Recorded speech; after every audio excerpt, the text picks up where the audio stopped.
This episode is brought to you by Progressive Insurance. Do you ever think about switching insurance companies to see if you could save some cash? Progressive makes it easy to see if you could save when you bundle your home and auto policies. Try it at Progressive.com. Progressive Casualty Insurance Company and Affiliates. Potential savings will vary. Not available in all states. You're listening to the Archaeology Podcast Network. You're listening to the Archaeology Show. TAS goes behind the headlines to bring you the real stories about archaeology and the history around us. Welcome to the podcast.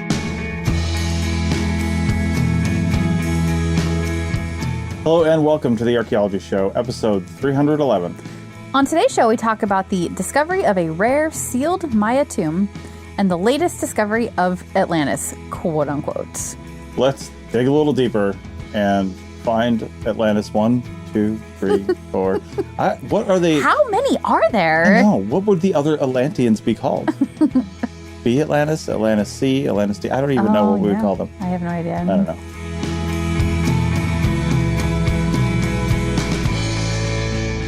Welcome to the Archaeology Show. Hello. So we are still in Alaska, of course, because we're spending the summer here. And we keep moving around the Kenai Peninsula, and we've gotten to the other side from where we were last week, and we're in Homer, and it is yet another super cool spot. And we're parked looking at water and glaciers, and because of that, we are sitting in the front seat of the RV so that we can talk, but also enjoy this lovely view. Yeah, it's pretty cool. We're surrounded by glaciers. We can see 3 of them out our window. Yeah, and crazy. It's the other side of the Harding ice field from when we were in Seward. And just see this mountain range covered in snow, and there's a volcano behind us that we can't see. Yeah. And it's just a really cool place. It's so amazing. It's so beautiful here, and we keep finding these really great spots where, like, you don't need reservations. It's crazy. Yeah. That's been one of the most shocking things about coming to Alaska. Just, like, sidetrack about RVing to Alaska real quick, which I know is not everybody's favorite thing, but whatever, we're doing it anyway. But one of the most amazing things to me has been, like, the lack of needing a reservation, if that makes sense. Still makes me nervous. It does make me a little nervous because we might roll up somewhere and have nowhere to stay, but also there's always somewhere to stay. Yeah. But there are these first come, first serve parks in Alaska, and I guess everybody's afraid of them, afraid of not getting a spot in one of them. But what that means is that when we get there, they're like mostly empty. And like we literally rolled into this park on Friday early afternoon-ish. And after a little bit of like jumping around, us and our friends that we're traveling with managed to pull into 2 like waterfront spots right next to each other. And now we're just staring at the bay and the mountains and the glaciers and the town and everything. And it's just like the coolest spot ever. And it's cheap, and it was no reservations, and we can keep it loose, keep it flexible like we like to do. So that's great. Yeah. Oh, but the whole reason we started talking about this was because of our squeaky chairs. Oh, yeah. So yeah, I'm in my squeaky front chair. Yeah. Because you might hear that. But yeah, either you way, might hear us probably won't. moving around because these chairs are squeaky. But I'm sorry, we're sitting looking at a glacier. So that's where we're going to sit to podcast, which is not our normal chairs. Who else had a good seat? Oh, God. Who? This Mayan ruler. Yes. Gosh. We're actually only doing 2 news articles today. Yeah. Because the second one, I just felt like we would probably be able to talk for 2 segments on this because it's a lot. And Yeah. I just feel like it's necessary because of the ridiculousness of it. But we'll get to it. Yeah, we'll get there. But we didn't want to pass over this first article, too, which came out fairly recently, and it's just a really cool find. So the tomb we're going to talk about was discovered in Caracol, which is a major Maya city in modern-day Belize. Yeah, and we found 2 articles about it. One is from Smithsonian Magazine, a favorite of ours, called Archaeologists Unearth Treasure-Filled Tomb Belonging to the First Known Ruler of a Maya City in Belize. And then these are both linked in our show notes, of course. And then the second article is called Scientists Find Tomb of a Maya King and His Ancient Treasures, but Who Was He? And that one was in National Geographic. And personally, I like the National Geographic story better. It is longer, it has more details, it has more photos. Usually Smithsonian's pretty good at this, but this one just wasn't quite as good as they normally are. But it is behind a paywall if you don't have access to the Apple News app. So you can always read the Smithsonian one, which is not behind a paywall. Yeah. Yeah, so this was excavated by a team from University of Houston, and it's a husband and wife team that have been working for 40 years down here. Yeah. Named Arlen and Diane Chase. And the find occurred during a dig under the Northeast Acropolis, a ceremonial and residential structure located near Cana, Caracol's tallest building, which is about 140 feet high. It's crazy. Yeah, and you read the first article, and the Smithsonian Magazine article, and it sounds like it's straight out of a movie, because they had dug there before, they had been there before, they decided to re-examine this one area. Like 1993, I think. Yeah. So what was that, 40 years ago? 30 years ago. Hey, it wasn't 40, hey now. 30 years ago. Now. I can math. Yeah. Anyway, 30 years ago, Yeah. a little over. Yeah, I graduated in 1993. Oh, ew. Wow. Anyway, go on. Yeah. So they are digging in this floor and just happen upon this chamber, this totally sealed up chamber. And I'm like, that is straight out of an Indiana Jones movie. It really and is. They just find this chamber full of never before seen things. Yeah. And it turns out it's this tomb of this 1%er, they called it. Yeah, the guy called it one percenter, which is so funny. Yeah. Because he was clearly super rich based on the grave goods and the presentation of the grave and everything, which we'll get into. But yeah, so funny. So the tomb likely belonged to Tai Cobb. Wait a minute. Nope. Try that again. Nope, not Tai Cobb. Tai Cobb? Yeah, Tai Cobb. Tai Cobb Chalk. Yeah, Tai Cobb Chalk. Yeah. Yeah, the first known ruler of Caracol. Yeah.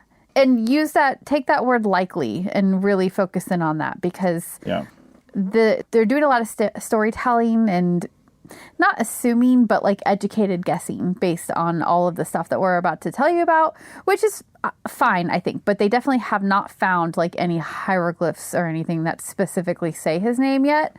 It's just he's the most logical occupant of this tomb. Yeah. Yeah, they believed he rose to power around AD 331 based on hieroglyphic texts that are around. So the discovery marks the first time a tomb has been definitively linked to a specific Maya ruler at this site, which is cool. Yeah, again, the definitively part is still a little bit up in the air. They're still doing more research. Well, it sounds, correct me if I'm wrong, but it sounds like they're pretty sure he was a ruler. Oh yes, he was definitely a ruler. Yeah. So it is linked to a ruler. And this is the first time a tomb has been linked to a ruler, but we're not maybe 100% certain on which ruler it is. Yeah, that would probably be fair, because Yeah. given the richness of the grave goods or whatever. Yeah, for sure. Certainly wasn't John. No, it wasn't like the a rando, definitely not. Or even just like a rich guy. It had to be somebody who was both rich and important. Yeah. So, Jorge the Taco Man. It wasn't him. No, not him. Yeah. So the chamber was sealed and had not been looted, which is rare for any tomb anywhere, but in particular for Mayan tombs, which is great. And I can't get over the fact that like in 1993, had they like dug a little bit more or in a slightly different area, they would have found it. But at least they went back to this area 30 years later and they did find it. I know, it just makes you wonder. You're standing on a surface or you're digging and you're thinking, okay, that's it. I guess we're going to do this. Like how many times? Yeah. Have you just been right over the surface of something else? Yeah, for sure. And especially like Egypt and... Yeah, where they're just on top of each other. That's what I was just going to say, is this particular site had, I think, hundreds of tombs. So finding a tomb is not unusual, and it wouldn't have been... They probably thought that there were more tombs in that area. There was a reason to move and go somewhere else, so they did, and didn't get back to this area for a while. And they couldn't have known it would be the tomb of a really important ruler guy. When they found hundreds of tombs, who knows what the next one is going to be, or if it's been looted, or what condition it's in. Yeah, now this tomb, the person they found was actually interesting. So the human remains they found were identified as a toothless adult male, approximately 5 feet 7 inches tall, suggesting he was old. Yeah, I think toothless, and also like that the recession where gum teeth like either recede, or the bone structure starts receding away from the teeth and it becomes very prominent. That was what they were seeing for sure too. The body had been coated in red cinnabar, which is a pigment made of mercury sulfide that is commonly used in elite Maya burials. This is where the 1% comment came in, because to see that much this red cinnabar was like, this guy was important and rich. They also said this was the oldest tomb that they had found like this. And I wonder if uniqueness of the red cinnabar had become more elite as time got on, because maybe it was more hard to find, more difficult to find, or Maybe. something like that. But you think about those inferences, like you go farther back, is like for the red cinnabar, was it as coveted, by rulers and things like that at that time? Yeah, because like knows? that kind of stuff it's a little bit driven by fads, right? So it's like what's popular at the time, what's valuable, what they have access to, all that kind of stuff plays into it as well. Yeah, I always think about stuff like that. Like, we always think, throughout history, we've got this, so this must be the oldest one that shows this thing. But Oldest evidence, that's the most important thing. It is the oldest evidence of it, but not necessarily the oldest. You can never say it's the oldest. You just, unless you lived in that time, you just can't. yeah, the tomb had a massive collection of artifacts, indicating royal or elite status. Of course. Yeah. Yes. Some of those items included jadeite jewelry, including 3 ear spools, a jadeite mosaic mask, which was broken but still present, carved bone tubes, likely inscribed or decorative. Yep. There was also shells, which were often used in Maya ritual and adornment. 11 pottery vessels, some of which were painted with some of the following images of Maya gods and mythological creatures, depictions of animals like hummingbirds, owls, monkeys, kotamundi, which I think I read in there was like a raccoon. Ah, okay. Yeah. One vase featuring a warrior holding a spear, possibly representing the ruler himself, and another showing the merchant god Ektua, indicating possible involvement in trade. And I did read in the article that the ear spools, also known as ear flares, they said that these people that have been researching for 40 years, the chases, they said it's odd to find one set, let alone 3, associated with a burial or grave or something like that. Again, that's like ridiculously rare. This is top tier. This is somebody who it was very important to send him into whatever their afterlife belief was, with as many rich and a large quantity of these goods. Yeah, it's really cool. And also, anybody who has access to the articles, go take a look at the images. There's some images of the paintings that are on the ceramics, and they really are just super gorgeous. So really high quality paintings and images for sure. Yeah, for sure. Historical significance wise, this discovery confirms Caracol's early political organization and also its role in the broader Maya world by the time we get to this time period, which is the classic period.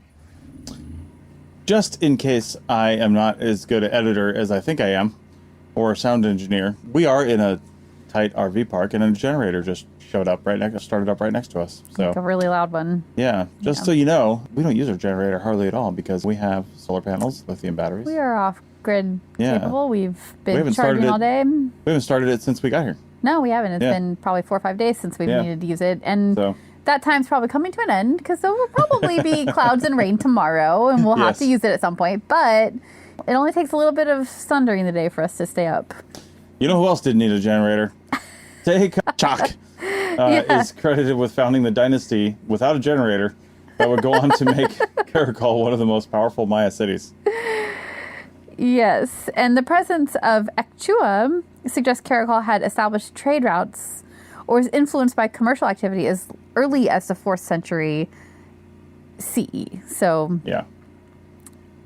this tomb, it provides a direct link between material culture and the actual records that we have, because they had the Mayan hieroglyphs. So we've got, we do have written record for them through the hieroglyphs, and then to actually find the material that kind of back up what we've been seeing. Yeah. That just helps you understand more about who the Maya royal people were, how important they actually were based on the grave goods that you find with them.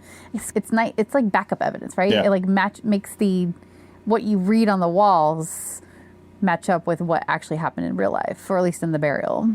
Yeah. Archaeologists view this tomb as a foundational moment in Maya history at Caracol. I think what really strikes me about something like this is, you just mentioned the developed political structure and all that stuff. This didn't just spring up out of nowhere, right? Right. So there must have been rulers before this guy. There must have been royalty before this guy. There must have been political structure before this guy. There's just not evidence of it. And this is maybe when they started writing things down or something like that. But there has to be a long history well before that of some sort of tribal political organization that led to this, obviously. So it doesn't just spring up out of nothing, so to speak. Yeah, totally. Yeah. And the other really important thing about it, too, is that it was undisturbed. Grave robbers really mess with the context of a grave. And so to find this one to fully intact is just really amazing and gives a great insight into how the people viewed this ruler after his death. Because you don't take that much care with somebody that is not loved. He might have been feared too, I don't know, but at least he was revered and loved enough for people to put this much effort into his afterlife. So that's also a really interesting little puzzle piece to put into place about this group of people. Yeah, for sure. Yeah.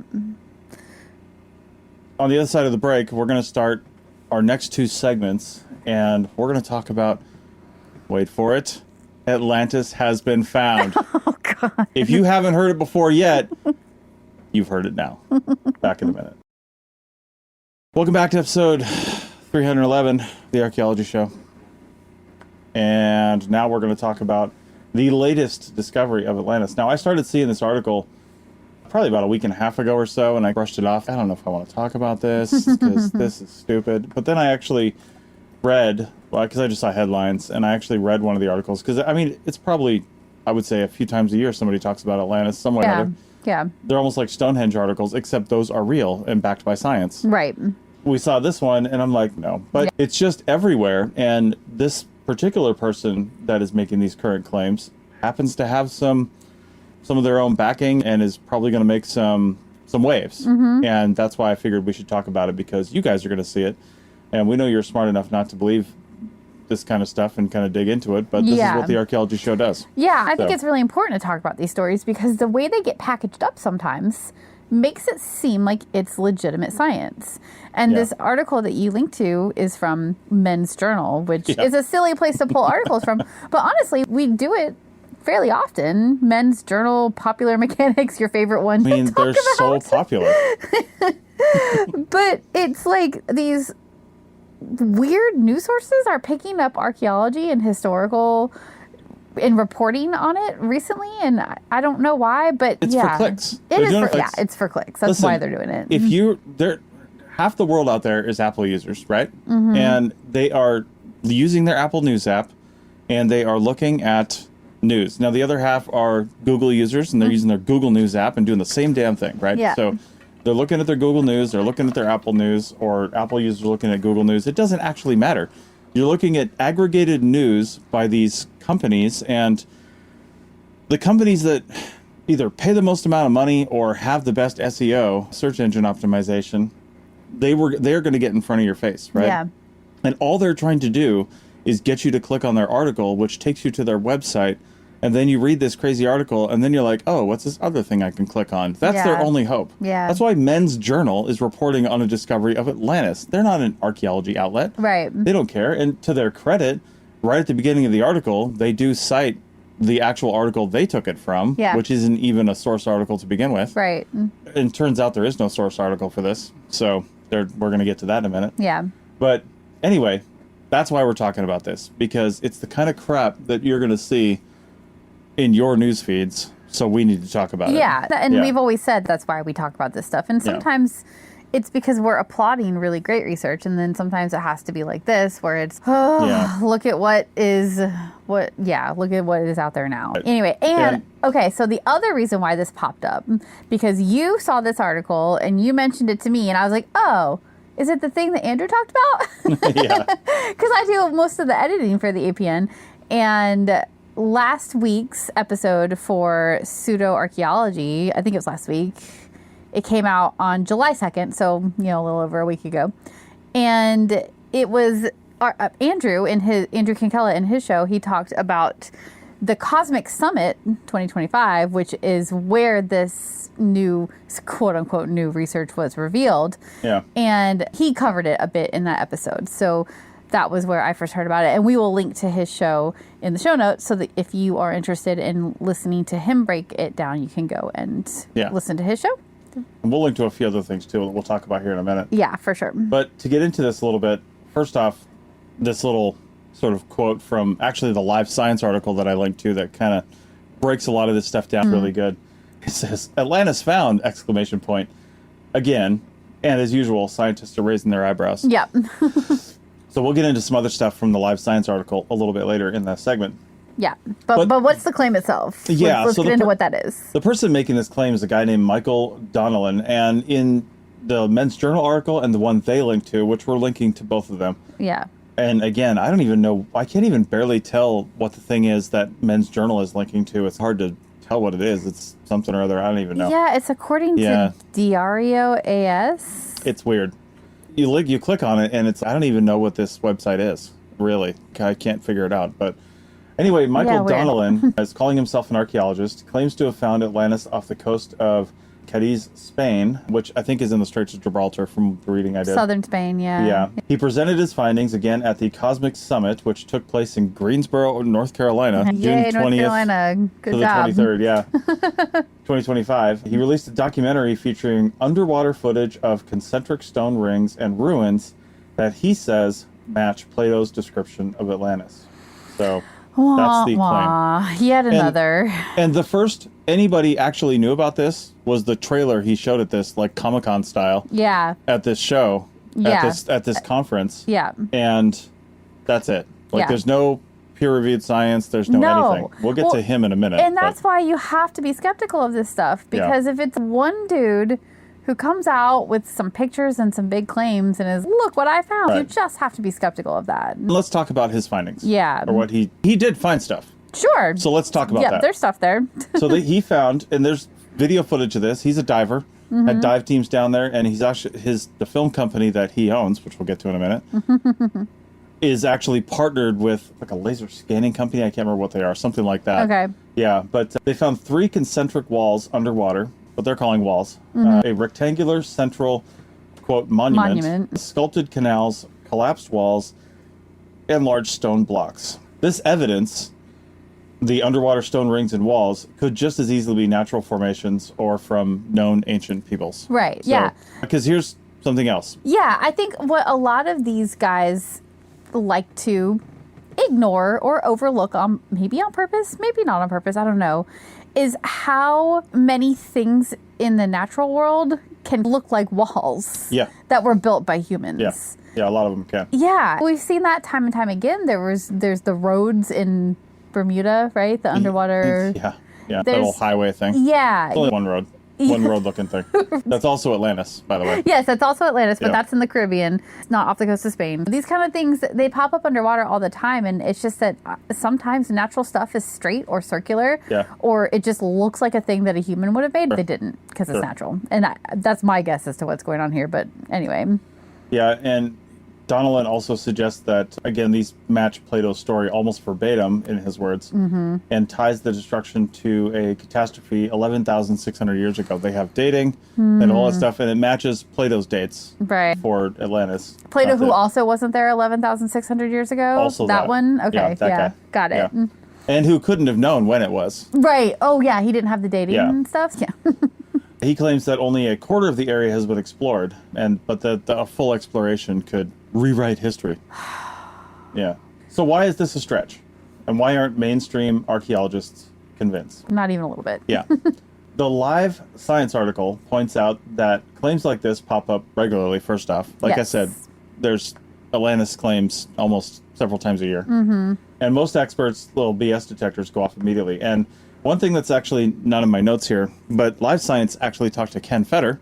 Oh, okay. And Ken Feder was a frequent guest, in fact, a co-host for a long time on the Pseudo-Archaeology podcast with the previous host of the show. And I actually did a whole series with Ken Feder because he has this book called, I think it's 50 archaeological sites or 50 sites or something that you should see before you die. The book he's got. Okay. And when I did my 365 days of archaeology, which ended up being like 450 days of archaeology, I kept it going for a little while longer. One of each of his chapters is a segment on that show. So I talked to him for each one of his, and it's actually really good. Such a cool guy, and he's very down to earth, and will tell you like it is. Yes. He's a very take no BS kind of a guy, for sure. And I'm sure the BS detectors comment came from Ken Feder. That does sound like something he would say. Yeah. Also, there's no peer-reviewed studies. The announcements were made through documentaries and press conferences and not scientific journals. That's an instant red flag. Yeah. Now, some of these people, like Graham Hancock, they immediately go, the academic institution likes to suppress ideas like this, so why would we go through their routes? They're against us because it's not mainstream, blah, blah, blah. I know. The peer-reviewed system is broken, and so therefore we shouldn't use it at all. And like, we have talked about and criticized the peer review system because it isn't good sometimes, and it does let bad science through, and it's a really long, slow process that sometimes gets in the way of good science getting done. So there's a lot of reasons to criticize peer review, but that doesn't mean you do away with the system or go around it or don't use it entirely. Yeah. That's so ridiculous. Yeah. But it's crazy. The fact that there are no peer reviewed studies, huge red flag right there. Yeah. Also, another big red flag is the site he's actually talking about, or the area he's talking about, the Spanish site, has seen human habitation. The one underwater, by the way. Oh, okay. So it is an actual site. It's the area has seen human habitation. Okay. Because what we're talking about may have actually been exposed land at that time. At that time, okay. Because ice caps, we've talked about this with the Yukon. Yes, we have. You know, when the Yukon sucked up the world's water. Yeah. No, when the polar ice caps sucked up the world's water, a lot of the sea levels were much, much lower, including in the Mediterranean. Yeah, we talked about this a lot in our last episodes about Beringia, but it was a worldwide effect. Yeah. And it meant that there's a lot more land everywhere. Everywhere back then. Yeah, everywhere. Literally had more everywhere. Land. It didn't matter if they had ice or not. Mm-hmm. Global sea levels. And that's why there's so much underwater archaeology these days, because many of these sites are preserved underwater. Yeah. And with the right equipment and money, you can excavate those, right? Yeah. Yeah, the biggest difference is they would have been hunter-gatherers for sure at 11,000 years ago. Yes. And not a super civilization or a lost civilization. Because it just doesn't seem likely. No. But I would not give it a 0% chance, but I'd probably give it less than probably 3%. It's probably pretty low. The remains that you're going to be finding from that long ago, like the actual material remains are going to be, they're not going to be big, huge walls. It's just not going to be this kind of thing that you're going to find. But of course, that's their argument, is that this is an advanced society. It's really no arguing with that. Yeah. And the evidence, of course, the walls, canals, and blocks, like we talked about, like you said, could be natural or, as we're saying here, from other ancient cultures. Probably more recent ones, but yeah. So, anyway. So, more about Michael Donnellan. Let's talk about him. Mm-hmm. And we're going to do that and talk about a little more of the science on the other side of the break. We'll be back in a minute. All right, welcome back to episode 311 of the Archaeology Show. Stepping in for the pseudo-archaeology show for a moment. Sorry, Andrew. Andrew's covered this. Yeah, he has covered this, and we are super happy to link to his stuff because he is super great at going over all the details of this kind of crap too. So, Yeah, so Michael Donnellan, I wanted to find out more about him because I'm like, in half the article, the two of the articles I read, he was called an archaeologist. And I'm like, so is annoying. he? Like, I tried to find, I even tried some AI searches because they can search the web a little bit better than I can. And I tried some just basic web searches to try to find what his academic credentials are. Right. Literally nothing Can't shows up. find it. Yeah, and his academic credentials are unclear. His work is more publicized, his archaeological work, if you will. Big quotes, but is go on. publicized in fringe conferences and media. Yeah. And not recognized academic circles. Uh-huh. And I found out also that he started this film company, Igneos, I think it's called, or whatever, the one that's generating this in 2016 or something like that, 2015. Before that, he actually worked for, I think it was Disney, Universal, I don't know, stuff like that. So he's actually a filmmaker by trade. Okay, so his background is in filmmaking. He's just interested in fringe archaeology. Cool. Yeah, pretty much.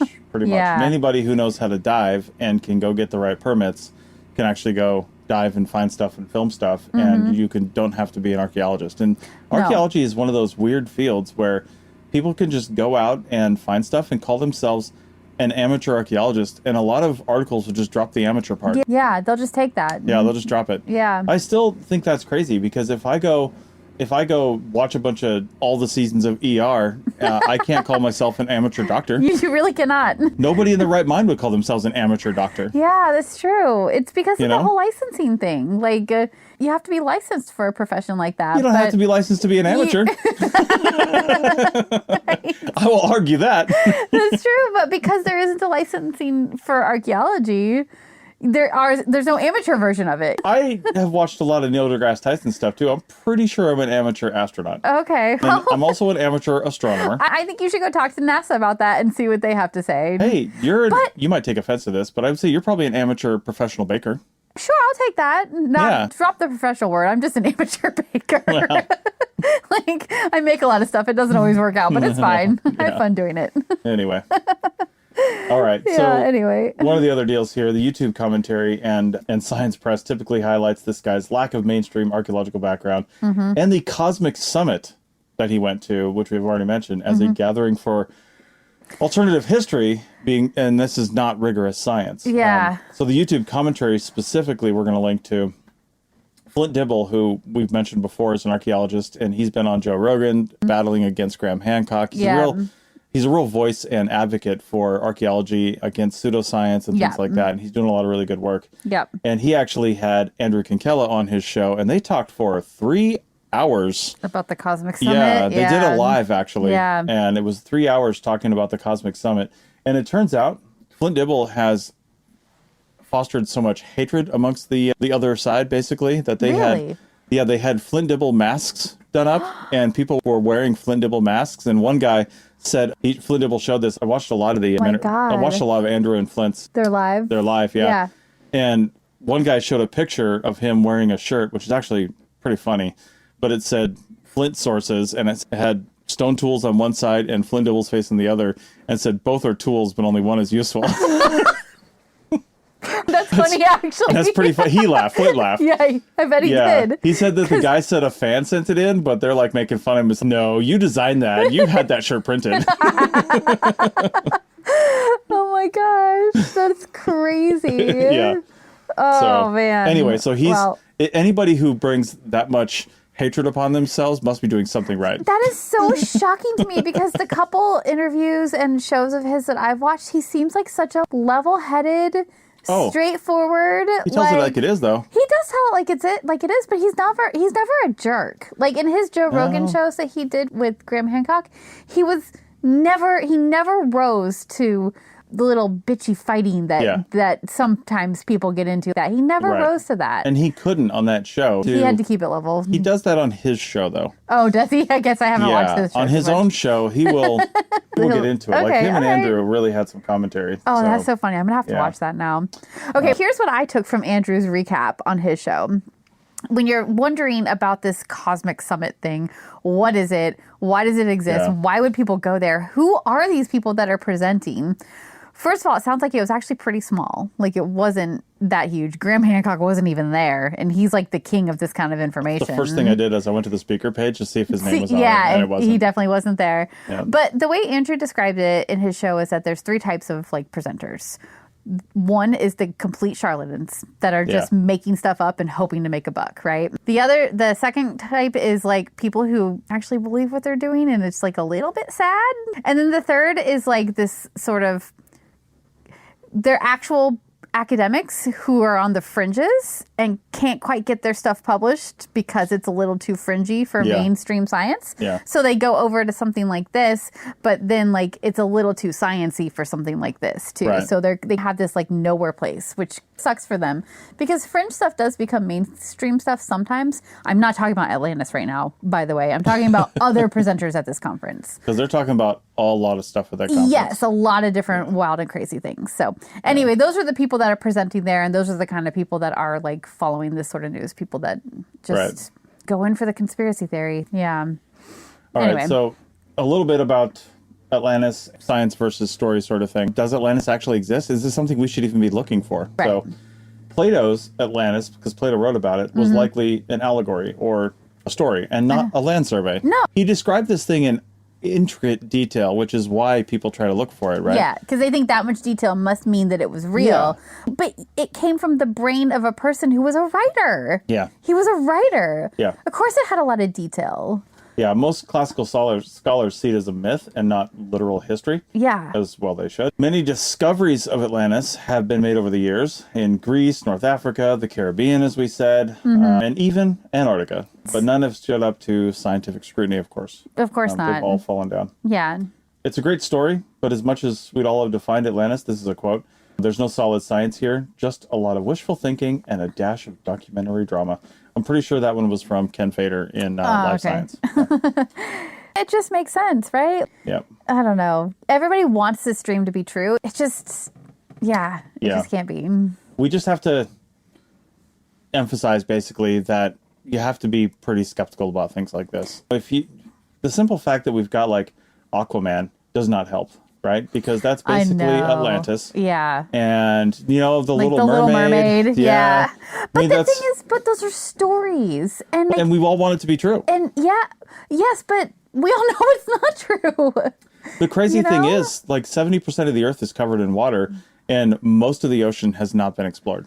Yeah. And that's a crazy thing. That is a crazy thing. But I still feel like if some ridiculously advanced civilization was living down in the water somewhere, or maybe not even human, that grew up, I'm not talking aliens, but some other species that can communicate and do whatever is living down in the water. I just, really nothing? No evidence whatsoever? Yeah, like nothing. Nothing's come to the surface? Yeah. In how many years? And even if you believe that one of these times that supposedly Atlantis has been found, Yeah. and this is an advanced civilization from 11,000 years ago or however long they're saying this time around, why aren't there other places? Like now that you're the researcher who has found Atlantis. Yeah. Where's the other sites? Go find the other ones. Every major civilization throughout history that has put up cities, temples, whatever they've done, has also done other things. They didn't never been stop isolated. At one. Never. Yeah. No.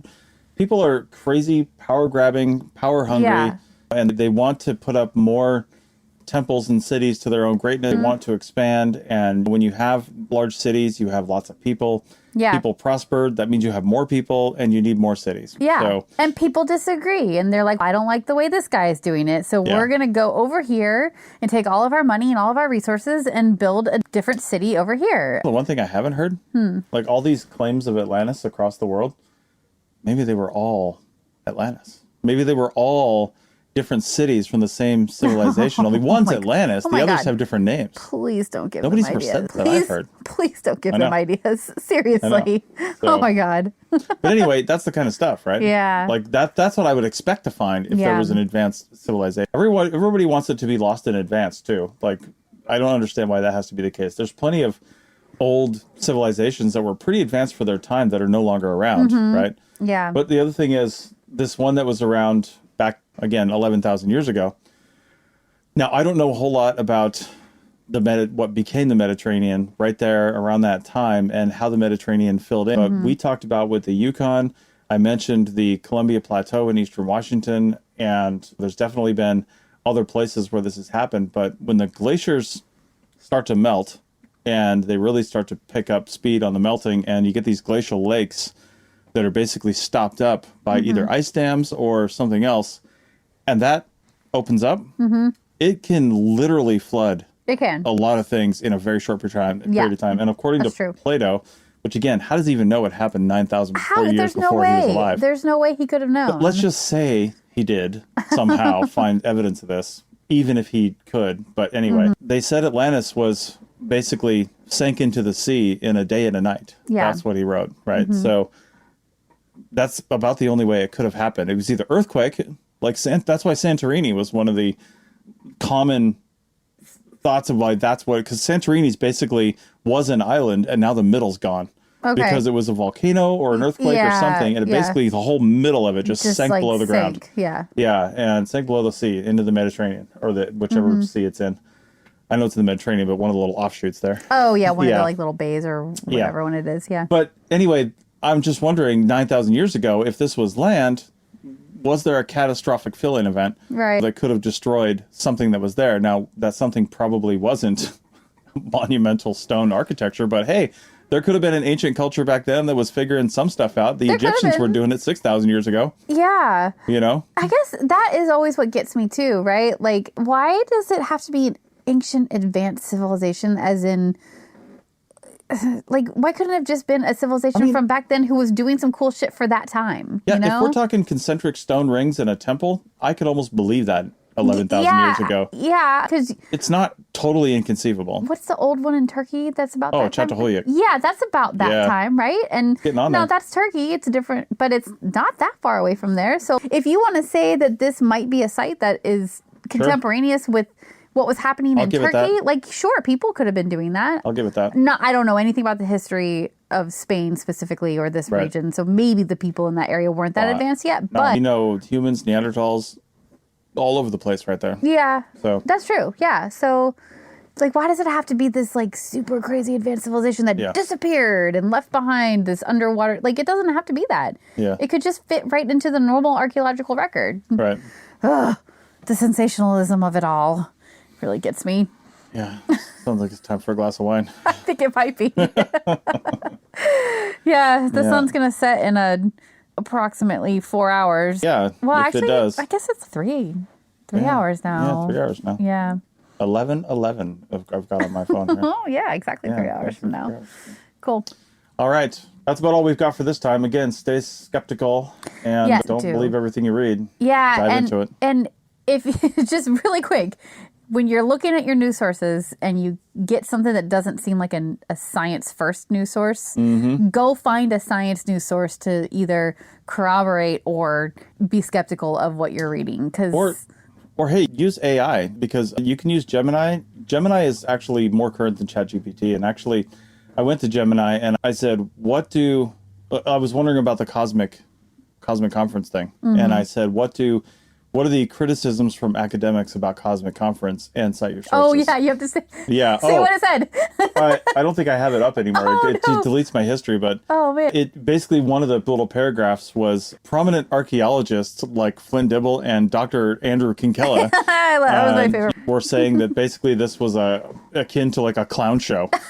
That's what it said. I was like, oh, that had to be Andrew that said that. I don't know. It sounds like Flint could have said that, too. It sounds like either one of them could have said it. Honestly, if you want to know more about this, don't scour the internet. Just go listen to those two. Yeah, just go listen to that. Links are in the show notes. Links in the show notes. Yep. All right. With that, we'll come back next time with hopefully not something so crazy and some I don't know news. If Rachel gets her way, I don't know what she's cooking up. I have a fun episode idea. Okay, I don't know if it's going to be the next one or if it'll be one after that, but it's coming. So my God. It's going to be super fun. All right. See you next time. Bye.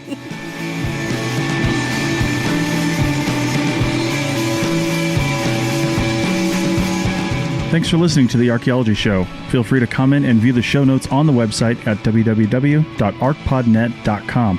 Find us on Facebook, Instagram, and Twitter at ArchPodNet. Music for this show is called I Wish You Would Look from the band Sea Hero. Again, thanks for listening and have an awesome day.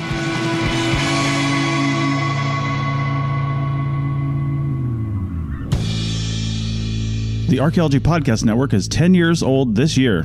Our executive producer is Ashley Airy, our social media coordinator is Matilda Siebrecht, and our chief editor is Rachel Roden. The Archaeology Podcast Network was co-founded by Chris Webster and Tristan Boyle in 2014 and is part of Cultural Media and DigTech LLC. This has been a presentation of the Archaeology Podcast Network. Visit us on the web for show notes and other podcasts at www.archpodnet.com. Contact us at chris@archaeologypodcastnetwork.com.